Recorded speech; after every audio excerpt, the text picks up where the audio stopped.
Okay, well, welcome everybody to December 1st, a meeting of the Whippany River Watershed Action Committee, and we're meeting again virtually. My name is Siva Janata. I'm the chair of WRWAC, and we have a pretty full schedule, but we'll start with a little introduction of ourselves, going around the event. Allison, wanted to introduce yourself? Hi, this is Allison Deeb, and I'm the WRWAC facilitator. And Okay, I'll go.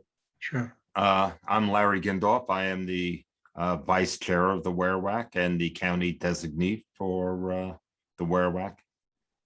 And John? My name is John Hoover. I'm a member from Madison, New Jersey, and on the council as well. And Kathy? Hi, I'm Kathy Horahan, and I live with Larry, and he told me about this topic, and it sounds very interesting. Thanks, Kathy. And Judy?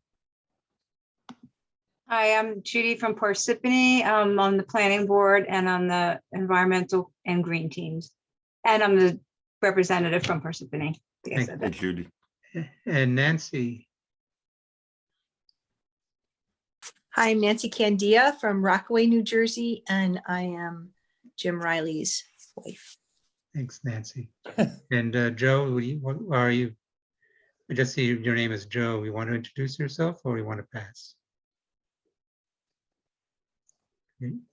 All right, I think Joe will pass, but thanks again for coming here. And as the meeting goes, I'm sure we'll have some other people, but I do want to introduce our guest speaker today. That's Jim Reilly, James Michael Reilly, as his official acting name is, because Jim is a working actor, and he's currently at the Shakespeare Theater for their upcoming play. But he's also building a nice, interesting house, which he's going to talk more about. I know Jim personally from high school, didn't keep in touch with him until something called Facebook. And then through Facebook, I learned about this thing called UnderHill. And I thought it was interesting. And I did do some work with, I think, a couple of days, work with him. But he's going to tell us more about it. So without further ado, I'll give you James Michael Reilly. Jim. Yes. Well, Siva, thank you so much for this opportunity. Yeah, there was a long period of time where we were not in touch, but our interactions since we got back in touch 5 or 6 years ago have been very interesting, and I hope mutually beneficial. You've certainly been very helpful to Nancy and me. So I am the designer, builder, and co-owner of UnderHill, which is one of the first green roof single-family homes in the state of New Jersey. Hard to know exactly where the count is now. There may be 9 or 10 others. But the fact that there are so few, especially in the most densely populated state in the country, says something about the challenges that we faced in creating this house. So that part of the reason that I have shared this quote with you from Goethe, the moment one definitely commits oneself, then providence moves too, is that the building of this house has represented a leap of faith. As you sometimes hear an expression in theater, leap and the net will appear. And that someone with no formal training as a builder has been able to get the house to the point of having a certificate of occupancy has definitely been a case of providence moving to help. And providence has taken the form of many, many amazing friends volunteering their time and their knowledge and expertise, some corporate sponsors, and some understanding and flexible building officials as well. So why don't we get started? So our house is a green roof home, and what that basically means is it's a home that has a vegetated roof, plants on the roof and growing up there. It's near Beaver Brook, which is part, as probably the folks at WRWAC know, is part of Watershed Management Area 6. Beaver Brook, I believe, flows into the Rockaway River, and we are right across the street from that in Rockaway Township. So there were a number of inspirations for this home, and the inspirations go back to the mid-90s when this idea caught hold of me. One is basically the emotional and aesthetic appeal of it. I just had formed the opinion that I've seldom seen a building more attractive than its absence. So it occurred to me that a wonderful compromise between the human need and desire for a beautiful shelter and the human need and desire to look at natural open space would be to build the space more deeply into the earth than a conventional home. So earth sheltering meets both of those needs for dwelling and for open space. There are a number of other, as I began to pursue this, I discovered there were a lot of other benefits. Energy saving. This is an interesting, whoops, bump back there. This is an interesting graph, I think, looking at this, which is, I don't know where you have your screen of participants right now, but if you can see this graph, the dotted line represents, this happens to be a place in Lexington, Kentucky, the temperatures of the air over the course of a year, and that's at ground level. And you can see they vary quite a bit. And the solid line represents the temperature 10 feet underground. So you can see over the course of the year, it varies much more slowly, and it's also a little bit out of phase with the temperature variations in the air. So you can see that when it comes to both heating and cooling, putting a home in the earth allows an energy savings in both the heating and cooling seasons, because the temperatures that the house is surrounded by, once you get about 10 feet down, are much closer to the temperature you would want your house at year round. So, and then as I began to investigate it, I learned that there are a lot of other benefits as well. An earth roof house reduces stormwater runoff. And of course, folks interested in the watershed, that means that there's a lot less pollutants being washed off of impervious, smooth surfaces rushing into streams and rivers after a rainfall. Earth sheltering reduces the urban heat island effect, which is an effect that describes that densely developed areas tend to have a higher temperature than areas that are left more natural. And also it increases the lifespan of materials. Now that's of course, assuming you use the right materials. One of the main degraders of building materials, be it paint or vinyl siding or whatever, is ultraviolet radiation. Well, if you put your house underground, it's not exposed to ultraviolet radiation, especially when the exposed surfaces that are above ground are natural stone you picked up right off the property. So, and it also maximizes habitat for plants and animals. This little frog you see in this picture is actually on the roof of our living room. He or she doesn't know it, but they're about 12 feet above the floor of our living room. But as far as they're concerned, that roof is just one more area of their habitat. So there are some downsides, of course, as well, some challenges to building earth in a green roof house. One is the upfront costs are greater. Banks are unfamiliar with green roofs, so it becomes more difficult to get a construction loan. And there is a need to educate local building officials. More on that later. So beginning with the design and approvals process, the design started with me reading some books, and I'm including these here. The specific books aren't important to our conversation tonight, but if this is something somebody wants to investigate further and they get a recording of this, these are some you can look at. And this is back in the good old days when a book was actually something printed on paper, where I pulled some long nights and weekends just reading these books and trying to turn my actor-educated brain into one that could build a house. Some of them about earth sheltering, some of them about building out of stone, and some of them just basically about building. And then, of course, learning. The first couple of drafts of the house were done on paper the old-fashioned way with a drafting table and a protractor and a ruler. And then I taught myself a CAD software as technology changed and advanced. So financing. There are three things that if you want to build a house that banks look for. One is they look at your income level. They want a licensed general contractor, and that they want the availability of comps, that is comparable properties, ones that they can compare it to so they can form an informed judgment of what the house might be worth. This is where we stood on those three issues. Our income was not high. I'm not a licensed general contractor.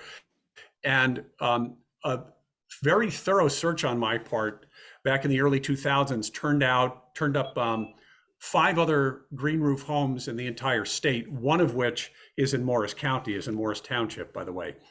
That did end up playing a role later in things coming together. So where it stood when I bought the property in February of 2001 is that I had about 100 grand in the bank, and everything else was just going to be a wing and a prayer. So the site has to be laid out. If you're going to get a building permit, they want to see work from a site plan engineer, and that's a kind of an engineer generally called a PE. They position the house on the property. They make decisions like the location of the driveway, the slope of the driveway, where the septic field will be located, because where we are, there is no town water or sewer, so it's all well and septic, and appropriate distance from wetlands. And on this issue, we got lucky a little bit, because the rules regarding the distance you're allowed to build from wetlands got much stricter after I got my building permit. So I got a little lucky there. And also in New Jersey, there are slope ordinances in a lot of towns where the steeper the slope, the smaller percentage of it you're allowed to develop. Fortunately, we had fairly gentle slopes, which not only made the approval process easier, but made building easier. Okay, so then, so as I said, I designed this house myself, but I knew that there was going to be a very heavy load on the roof, and I wasn't saying to myself, I'm just going to trust my own judgment on this. So I brought a structural engineer into the project to make decisions like thickness of walls, structure of walls, placement of roof beams, the structural element that the roof would be composed of, et cetera. So I started out looking for somebody experienced in green roof construction, and I wanted someone recommended by a former client, because I learned the hard way that getting a recommendation simply from a colleague can lead to somebody that isn't all that good, and then also willing to work within a limited budget. As I began to investigate, these expectations changed. And this is where I discovered that success isn't just about winning, it's also about recovering from defeat. There were a number of engineers that I approached who said, yes, send me your plans. And when they saw that the type of house it was and that it was designed by somebody who was not a licensed architect, they just stopped returning my calls. So persistence became the name of the game. So I was just looking for an engineer interested in green roof construction, recommended by anybody I knew and willing to work within our budget. Turned out that those things were too ambitious as well. And I just got someone who's worked within our budget, who was willing to work with somebody with no experience. And what that ended up being is that I was coming out of therapy one day. I looked down the hall in the office building where I went to therapy, and there was an engineer down there. And I thought, what the heck? So that ended up being my engineer. And they were okay. I'm not saying their name because they're out of business now. The guy retired, but they did end up getting us what we needed. So, and then it became a matter of getting town approval. So I went into the town with my 2 sheets of drawings from the structural engineer, my 1 sheet of drawing from the PE showing how the house was laid out, and my 12 sheets of architectural plans. And I went to the town official. I said, I want to build a green roof house. And he said, what? This was in 2001. And over the course of the next month, I heard him say several times, if it ain't code, it ain't getting built in this town. And I felt like a vice closing on my chest, because I realized that this entire dream that I had was in the hands of a guy who had never heard of it and was not warm to the idea. But to his credit, he did research. I said, as I just mentioned, there's one other house in the county that's a green roof house. So he went and he took pictures of it, and he talked to the town, and he talked to the state, looking as to whether this was actually code or not, because no one had ever built one in the town. So these are some of the things that I learned.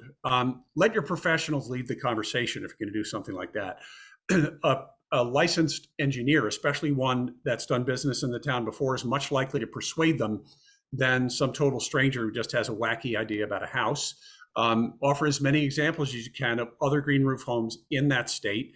And I can tell you that in the state of New Jersey, in the code book, what the state official told our town official was that this is considered a gravel ballasted roof, and that is code. And then say yes whenever possible. They ask for changes, go sure.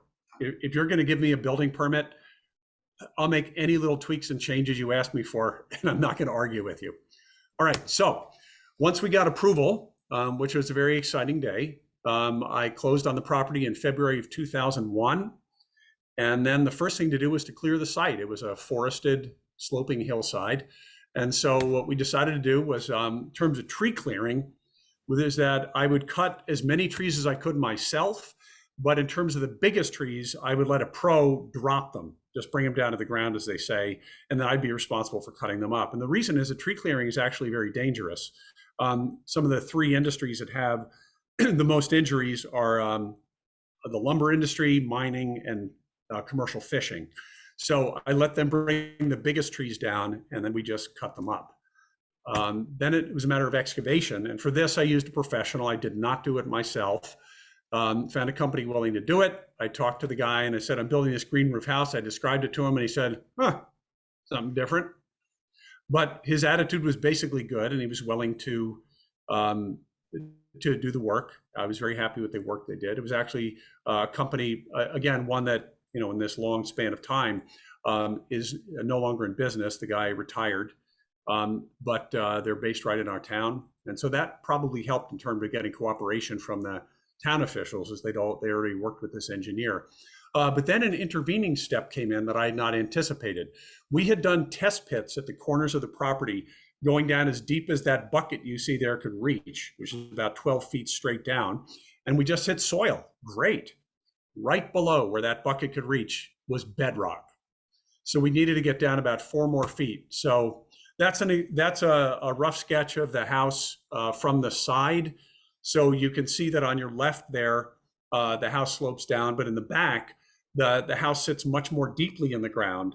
And that lower level is basically entirely underground.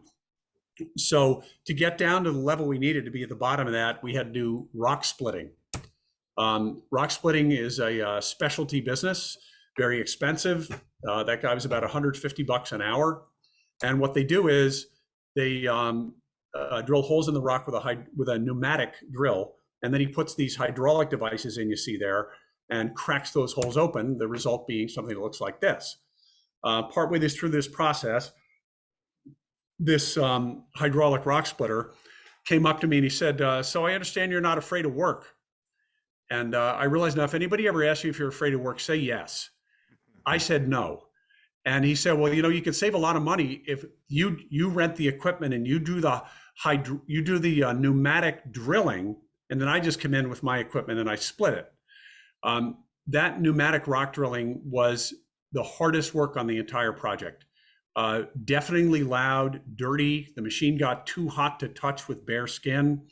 And it was a very top-heavy machine.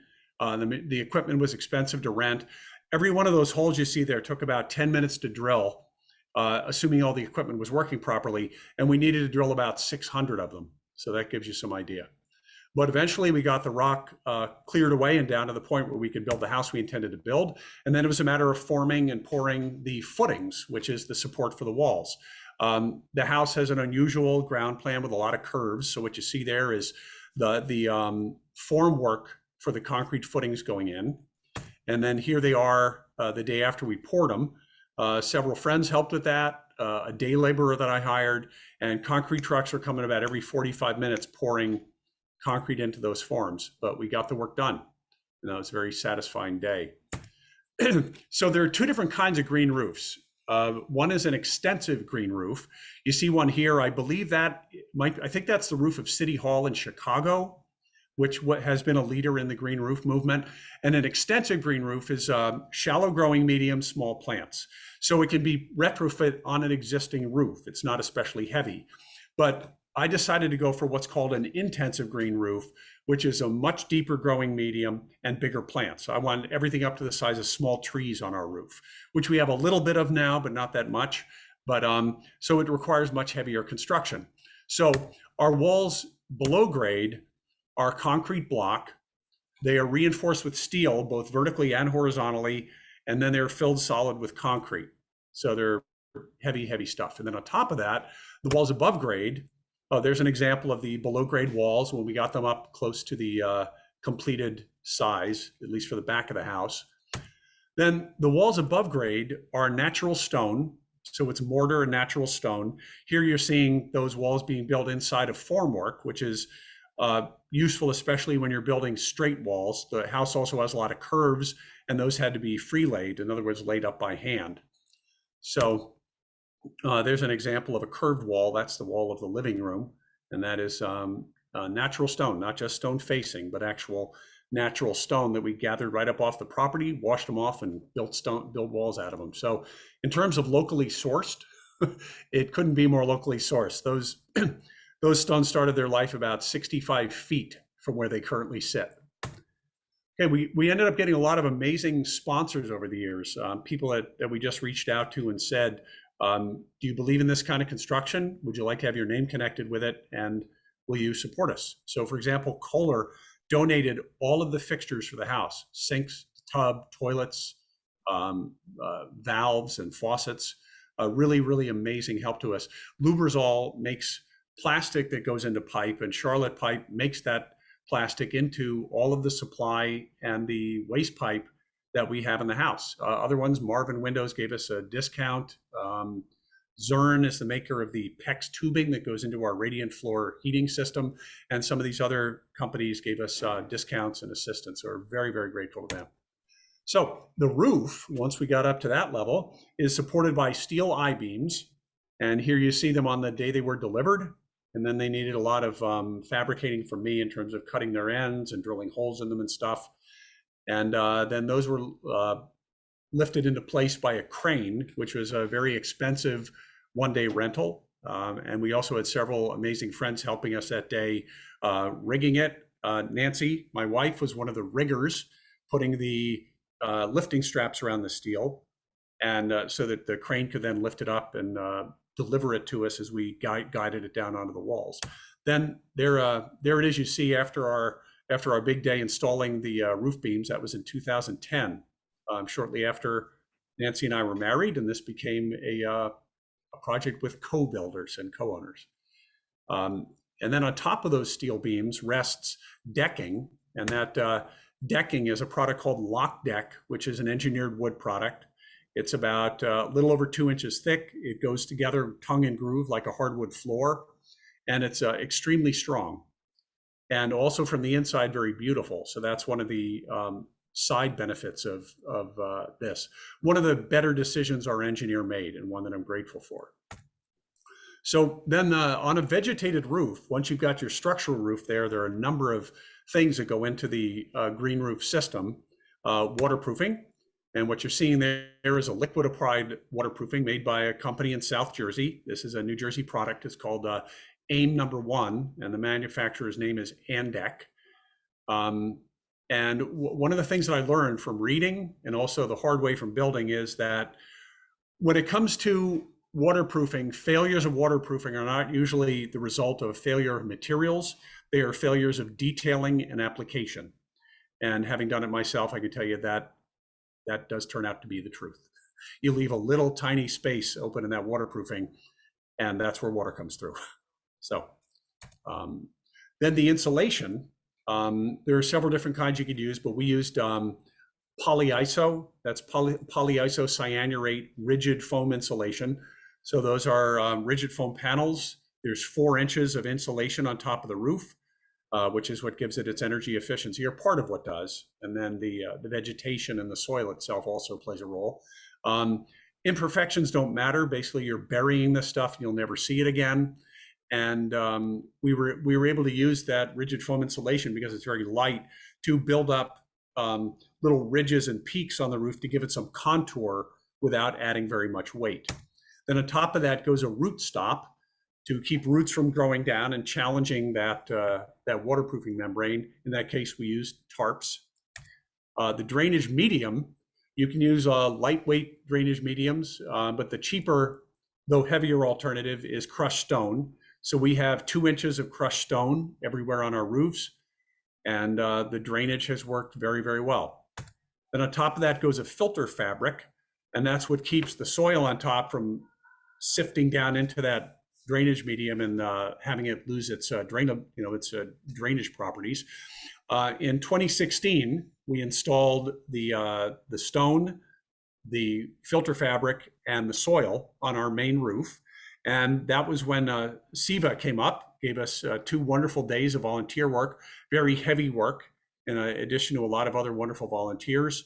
And we lifted it into place with a mini excavator. And that's when we got that's the weekend that we got our main roof soiled and vegetated. Then that is the growing medium. We just use soil right from the property. One of the things that is interesting about that is that then we've heard from other people, the soil gets deeper over time because leaves accumulate up there, and the normal processes that would occur on the ground occur on your roof. So that's a good thing. And then the vegetation, some of it is stuff we just found on the property and planted up there. But in terms of stuff we bought, we went for stuff that was native, tolerated wet-dry cycles, and propagates quickly, so that it would knit that soil together so that it wouldn't all just run off the roof in a rainstorm. And in fact, that's worked very well. You're seeing some plants there on the edge, sedums, and some plants called hens and chicks, which do propagate like crazy, and we're delighted about that. Okay, so we're on well and septic out there in the woods. Our septic system was an example of sometimes what you have to persist against is your own failure when it comes to persisting on a long project. We rented some equipment, very expensive equipment, and we tried to install our own septic system. We did not succeed. The rocks on our property are too big for a mini excavator, which is the largest thing that somebody without a commercial license can rent and operate. Still a 6-ton piece of equipment, but not big enough to lift our rocks. So in 2018, we hired professional septic installers. They did a beautiful job. William Wilson Excavating up in Sussex County. And yeah, there's that little message there. And then our well, as you may know, a modern well is not the old fashioned like Timmy fell down the well. It's a hole about 6 inches in diameter that goes down, if necessary, hundreds of feet into the ground. And in our case, it does. Excuse me, it was drilled by a professional. And then Nancy and I, on one marathon day, installed the pump, which sits at the bottom of the well, hundreds of feet of wire, hundreds of feet of pipe. And it was an extremely gratifying moment when we flipped on the power and water was flowing inside of our house. So the current and most recent project was this year. These are the last portions of structural roof that that is needed for the house, and then the house will be structurally complete. So what you're seeing on the left there is our garage, where we completed the walls, the roof decking, and the waterproofing. And then what you see behind the garage there is the rigid foam insulation that will go on there very shortly. And then to the right of that is the only conventionally shingled roof on the house. That is our study. And so that's a conical roof. The framing on that is now done, which was an interesting challenge. And the roof decking, which is plywood, is going on. So that's a learning project in process. And then the shingling of it will be challenging as well. But here are a couple of views of what the house looks like. We are living there now. We got our certificate of occupancy last year, and that is now our home. So yeah, again, our sponsors. So thank you so much for watching. We've left some time here for questions and answers. So I'm going to stop the screen share, and if anybody wants to ask about what they've seen or what Nancy and I have been up to over these many years, please ask away. I'd love to hear. I'm curious. Oh. Go, Allison. So I have a couple of questions, but before I ask questions, I'll just open it up to our board members and our attendees tonight. If you're attending online through just, and you want to type in questions, I am monitoring the chat. That's why I get paid the big bucks. So please feel free to, if you don't want to speak up, I will happily speak up for you. So you can just type that in the chat this evening. And first, let me thank you, James. This was a fascinating topic, just fascinating. I think I'm sorry we don't have more people here tonight, but maybe we can do this again and really promote it. I know we have some promoters in the audience. So maybe sure. we can do that in the future. It's just such a fascinating topic. I'd be happy to. And I hope that this dovetails well with the mission and the spirit of the WERWAC. Absolutely. It not only dovetails, I think it totally represents and celebrates what we try to do, which is to preserve, protect, and maintain the Whippany watershed, mostly the Whippany River watershed and its tributaries. Yeah. So without further ado, I will acquiesce to our Vice Chair, Larry. Oh, Please. yeah, thanks, Jim. Just quick question. Where were you living while you were doing all this construction? Local? Oh, I'm so sorry. A number of places. Early on, and it was before Nancy and I had met. The person who sold me the property had their family had property on the street for going back a couple of generations, and they had a little old yellow farmhouse that was unoccupied.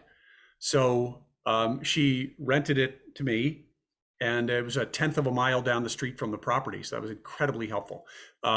Now, interestingly, for the issue of Beaver Brook, that 42-acre parcel with a tiny little house on it, can you imagine that in Morris County, had Beaver Brook running right down through the middle of it. So that has since been sold to the Trust for Public Land. Do I have that name right? Okay, that sounds right. And it's been made. That was an important source of water for the borough of Rockaway, and that's why it was considered environmentally sensitive. So that was bought, but part of the deal was they had to tear down the house and give it over to the organization without improvements.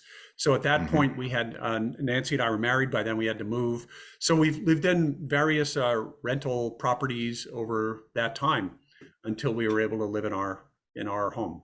So, yeah. And just curious about the financing. You were able to get a mortgage on this home, or were you financing it as you built it? I was able to get a mortgage for the land. So Okay. just for the land itself. The construction loan, no, for the reasons I talked about. Not a licensed GC, weird house. Yeah. If I was a millionaire, they would have overlooked those things, but it was too many things that weren't in the plus column. So that's one of the reasons it's taken so long. It's been pay as we go. I get a commercial, we put the roof on the house, that kind of thing. So yeah. That's perseverance. It's tremendous. It has taken. Yeah. Thanks. Anyone else? Hey, Mr. Reilly, my name is Peter Smith. How you doing? Thank you Hi, for Peter. coming out tonight. Great. I ride past your house all the time. Oh, is that right?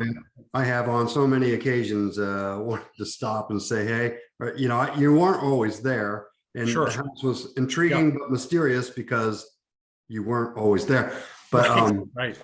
I'm really happy you have a occupancy permit now. That's super Yeah. cool. And Yeah, thanks. if I see you out in the yard, Yeah, I'll please do. definitely stop in. Sometime you see me there, come up the driveway and we'll look around. Okay, thanks so much. Beautiful, man. Well done. Oh, thank you. Thanks so much. Yeah. have a Any question. questions? I have a question about electricity and heating. I mean, I know it's well insulated, but Yep. have you, and you live there now, so Yes.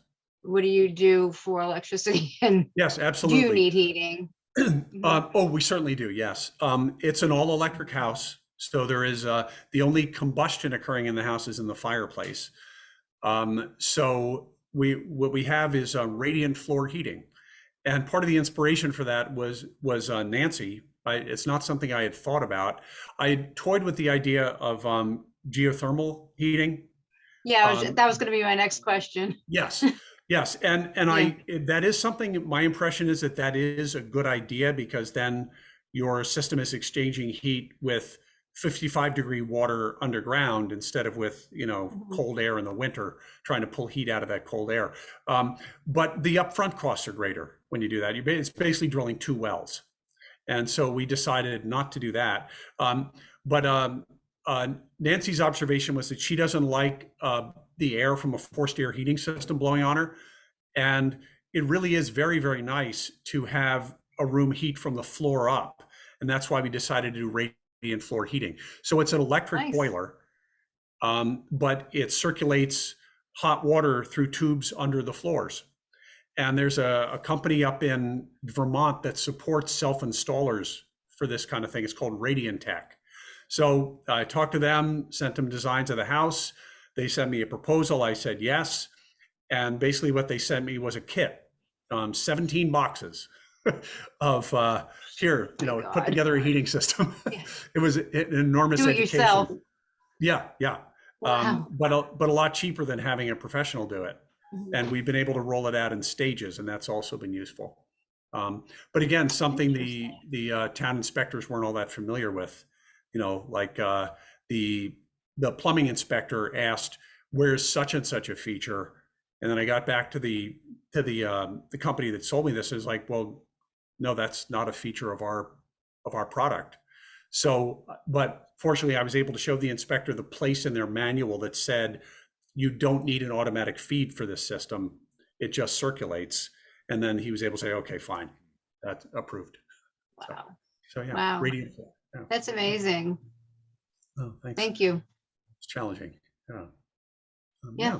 Anyone else? If Yes. nobody, oh, okay, I'll have another question after Kathy. Yeah, wonderful. Yeah. Yes, Kelly.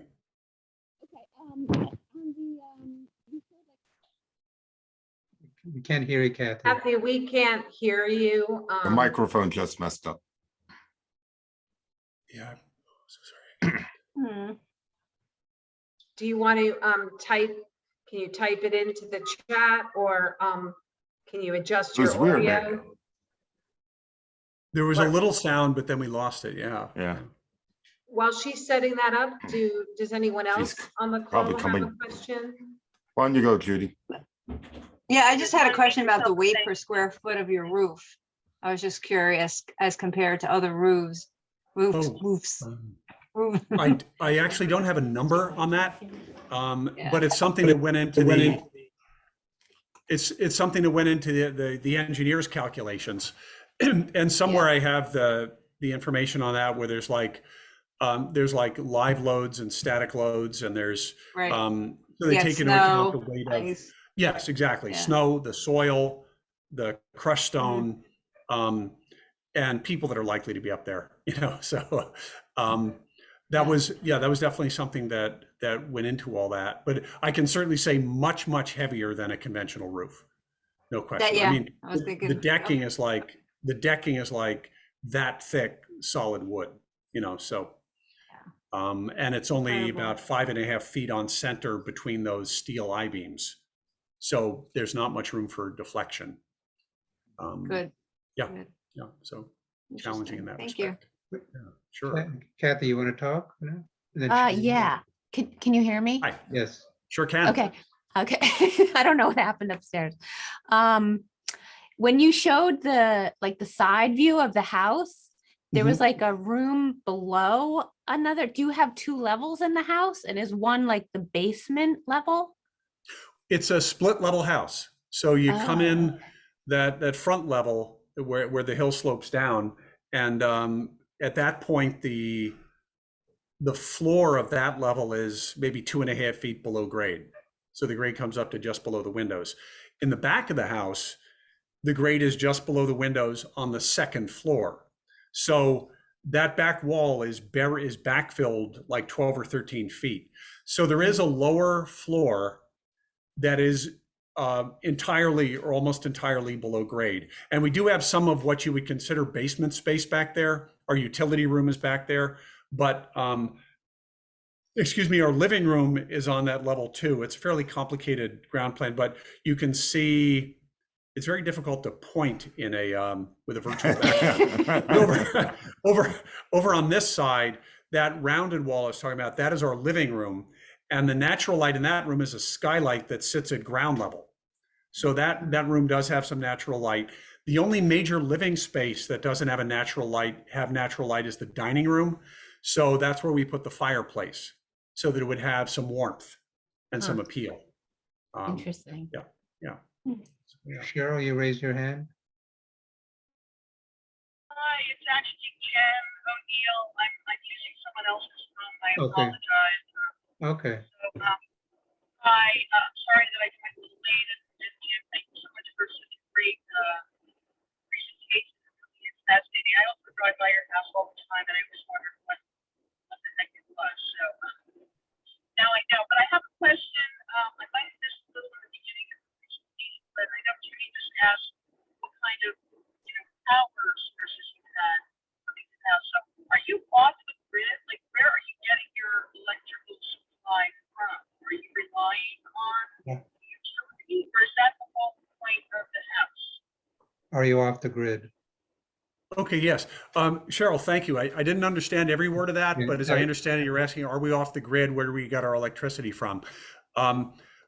We are not off the grid. There is, though there is no well and septic on our street, we do have power on our street. There are utility poles, above ground utility poles. So what we didn't want, given the nature of the roof, we didn't want wires coming to the roof.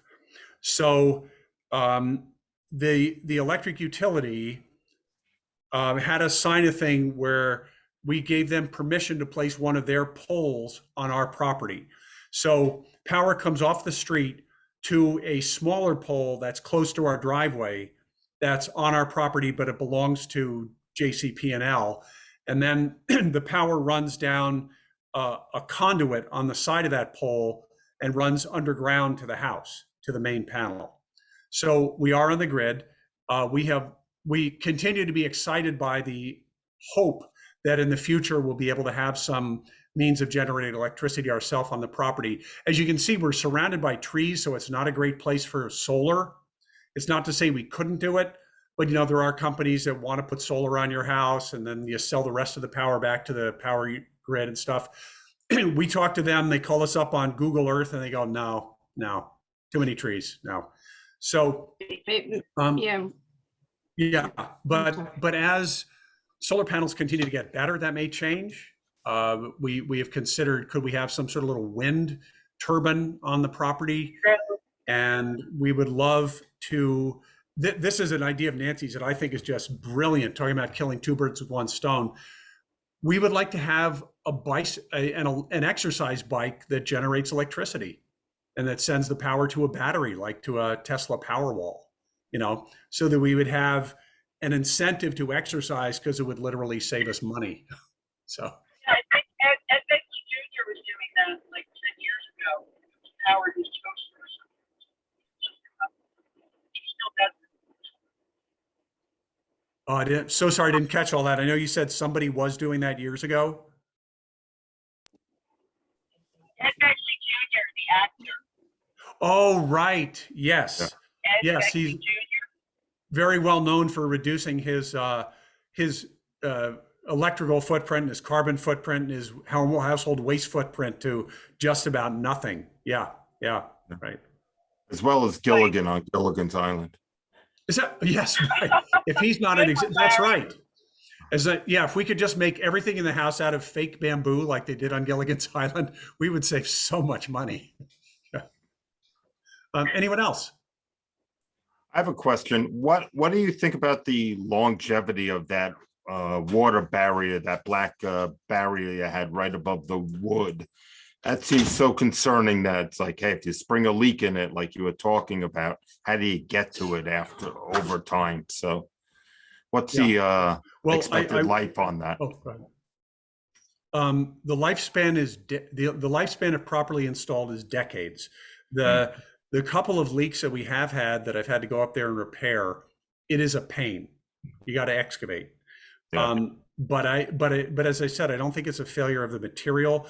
This stuff is made, it's a urethane, toxic to apply. You have to wear a breather mask and really heavy gloves when you do it.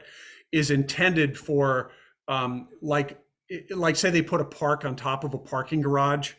This is a product that's intended to have water pond on it permanently without leaking. So waterproof understates what this is intended to be. It turns into like a shell. So God willing, that's what it'll turn out to be. Now, I hate to say this, but I know that you folks have other things to cover and we're out beyond our half hour. So if you'd like me to wind it up, I'd be happy to hand it back to you all. Oh, Thanks, Jim. Thanks, Jim. Thanks for giving us your time to show us this. And maybe next time you can show us when we meet in person, because we're slowly trying to do that. And by Yes. you'll probably get a bigger audience too. Okay. Before we say goodbye to you, James, I just would like to put a plug for our 2022 BioBlitz Morris Nature Festival. It would be, I think, wonderful if we have activities and programs throughout the day, and we're gonna have like a one whole tent dedicated to programs and activities, it would be wonderful if it's a Saturday, we're shooting for the first Saturday in June. I don't know how that is with your busy schedule, but maybe you could carve 1 hour to be there and give a presentation. I think people would just gravitate to this. It's so evocative and interesting and new and different. And so we would love to have you as part of our whole BioBlitz presentation. If that's something you might be interested. We are still waiting to hear back on the approved date. We requested June 4th, but we haven't got a confirm on that yet. So it's it would either be the first or the second Saturday in June. There's a lot of competition with space, as you can imagine, in the Park Commission facilities. So we're waiting to get approval for that. But we are 98% sure it's going to be the first Saturday in June. Okay.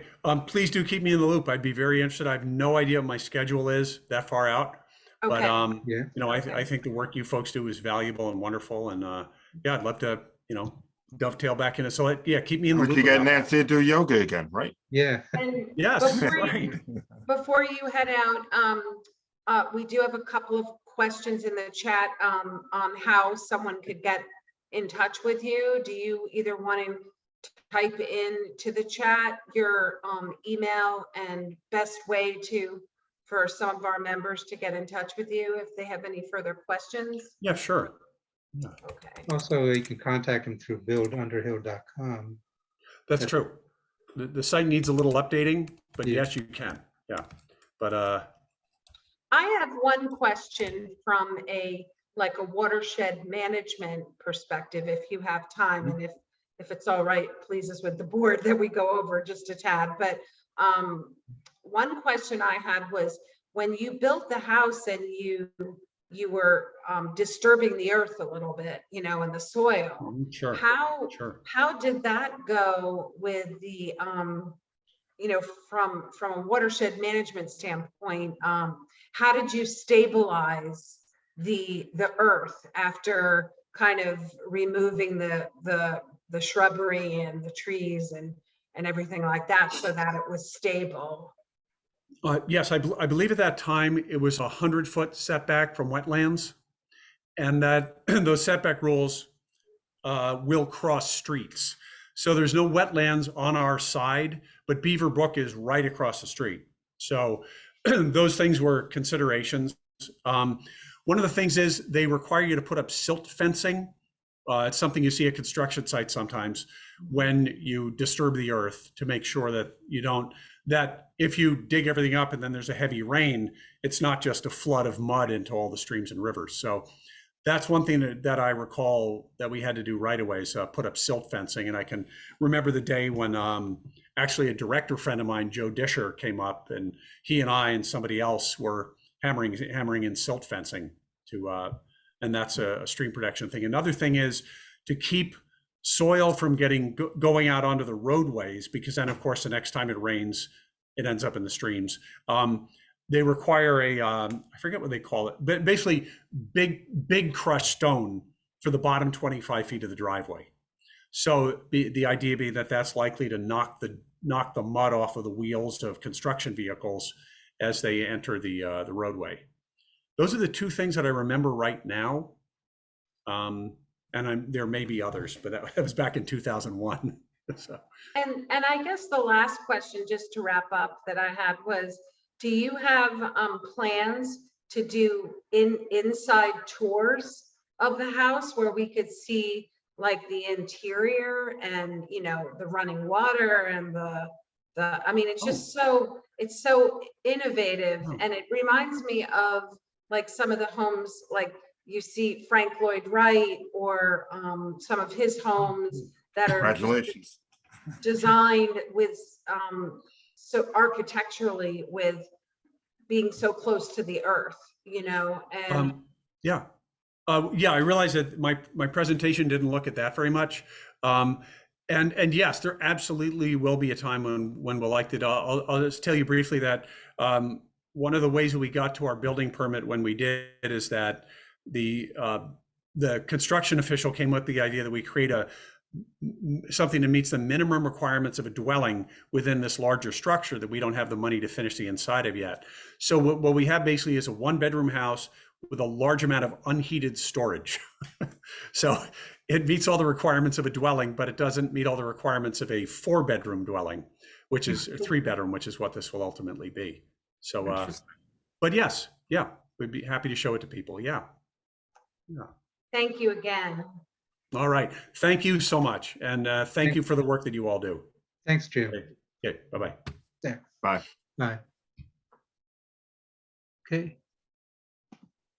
And thanks.